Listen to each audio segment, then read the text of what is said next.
And if there was ever a perfect description of the emotions you might feel being forced to leave your own home, this could be it. It comes from a 10-year-old girl who was evacuated from the Lillooet home in which 3 generations of her family had been raised.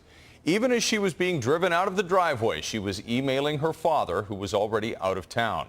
And what she wrote sums up the kind of profound fear and sadness that must have gripped many others as the flames advanced. Brian Coxford reports.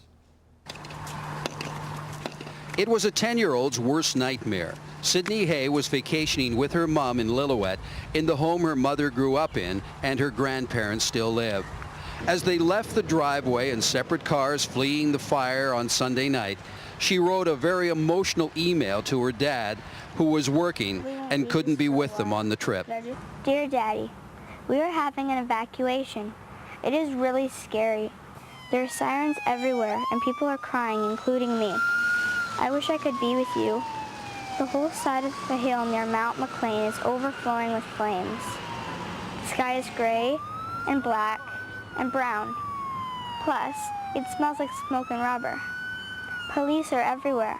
I know you probably won't read this for a while, but I just felt like if I told you, it'd all go away. There are recordings on the radio, because the radio people are leaving town too. I just want to jump into your arms and cry. This feels like a nightmare, but no matter how much I pinch myself, I just won't wake up. My nose is running like a train, and Mommy's not even in the same car as us. I just want to scream.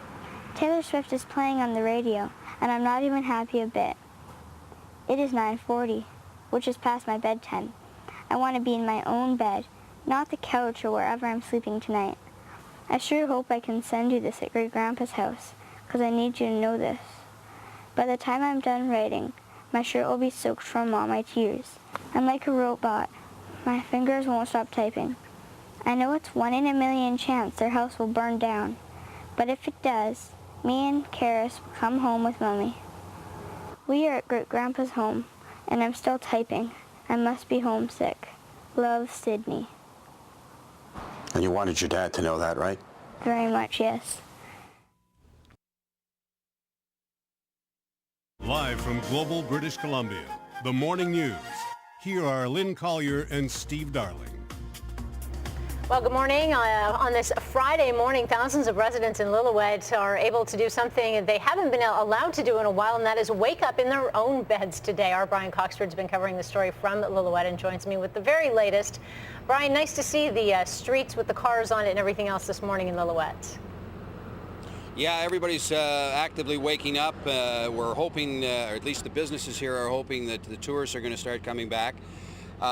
They spent their night in their own beds. Everybody came in an orderly fashion yesterday, and they all have to be mindful of the fact that they could go again should this fire rear its ugly head again, because all the fires in the region, including the Mount McLean fire, are still out of control. Now, we want to introduce you to a very special guest, and you would have seen her on the News Hour last night at 6, and she's one of the evacuees, and I have to explain that this is Sydney Hay, and she actually lives in Edmonton with her mom and dad, and your mom and dad are from Lillooet, Yes. as are your grandparents and your great-grandparents. Yes. Now, Sydney wrote a little letter when she was leaving her home under the evacuation. This is her mom's former home and her grandparents' home. And you wrote this very emotional letter to your dad, who's back in Edmonton working, right? Yes. And what were you wanting to tell him in that letter? Well, I just wanted to tell him how I felt and just let all my anger kind of out. I was just really, I guess the word to describe it would be afraid. Afraid of the fire and wondering what you're going to come back to in that, right? Yeah, not knowing if you are going to come back. It's just a scary feeling. Yeah, I know you talked in your letter to your dad about the tears that you were shedding at the time, right? Yes. Were you crying when you left? Very much. Yeah. Do you think you expressed, as a 10-year-old, I might add, writing on your iTouch that you bought with your allowance and saved money? Is that right? Yeah. Yeah. And do you think that what you expressed there with your writing, a lot of people were thinking as well? in town? A lot of other kids? Probably, yeah. Yeah. I would think so because, like, well, everything in the letter was true. Like, I didn't write anything that was, like, Yeah. It was just your feelings, right? At the time? yeah, like, everybody always tells me that if you tell someone about it, you won't Yeah. feel so. And what did you write in there? What do you remember the most? Probably the sky is gray and black and brown. Plus, it smells like smoke and rubber. Yeah. And that you had tears in your eyes and Yeah, and my shirt was, by the time I'm done writing this letter, my shirt will be soaked from all my tears. yeah. You feeling better now?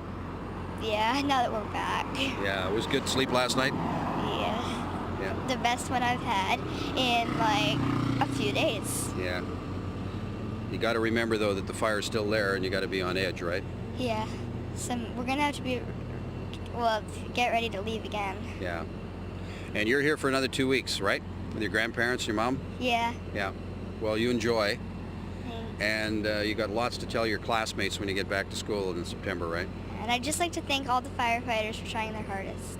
They did, didn't they? Yes. And the they did. pilots too, eh? Uh-huh. Okay. The Sydney High. And back to you, Lynn.